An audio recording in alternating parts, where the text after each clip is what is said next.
మీరు మెడిటేషన్ లో ఎదిగారు అని మీకు గుర్తు ఏంటంటే, నెంబర్ 1 సైన్ బ్రీతింగ్ ఇక్కడ జరుగుతుంది. ఇంకా బాగా చాలా ఎక్స్పీరియన్స్ అయ్యారు అంటే ఇక్కడ వరకు జరుగుతుంది. ఇది ఇంపార్టెంట్. నాకు శివుడు కనిపించినాడు, ఇవన్నీ ఇంపార్టెంట్ కాదు. అర్థమవుతుందా? నాకు ఆ దేవత కనిపించినాడు, ఈ గురువు కనిపించినాడు, ఇవన్నీ అన్ఇంపార్టెంట్. మీకు 30 కోట్ల 33 కోట్ల మంది దేవతలు కనిపించిన వేస్ట్. సాక్షాత్తు శ్రీ మహావిష్ణువే మీకు దర్శనమిచ్చినా కూడా వేస్ట్. ఎందుకు పనికిరాదు అంతే. ఎందుకంటే మీరు ఏం క్రియేట్ చేసుకుంటారో ఆ దేవుడు అట్లా కనిపిస్తేనే మీరు గుర్తుపడతారు. అవునా కదా? ఇప్పుడు వెంకటేశ్వర స్వామి ప్యాంటు షర్ట్ వేసుకుని వచ్చి కనిపించాడు అనుకోండి, మీకు తెలుస్తుందా అండి? సాయిబాబా ప్యాంటు షర్ట్ కోట్ వేసుకుని వచ్చి కనిపించాడు అనుకోండి, తెలుస్తుందా? మనం ఫిక్స్ చేసిన వాళ్ళకు కాస్ట్యూమ్స్, ఈ ఫిక్స్ అంతే, నువ్వు అట్లే ఉండాలంతే.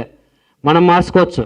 దేవుడు ఒకటే కాస్ట్యూమ్, 1,000,000 సంవత్సరాలైనా ఒకటే కాస్ట్యూమ్ లో ఉండాలి. మనం రూల్ పెట్టినాం అది. Because we have created. అట్లే కనిపిస్తేనే నువ్వు సంతోషపడతావు, ఆనందపడుతావు. ఇవన్నీ కూడా చెప్పుకున్న దానికి బానే ఉంటాయి. నాకు రకరకాల అనుభవాలు కలిగినాయి, రకరకాల దృశ్యాలు నేను చూసినాను. ఏదైనా చూడండి, మీ మనస్సే మీ ప్రపంచం.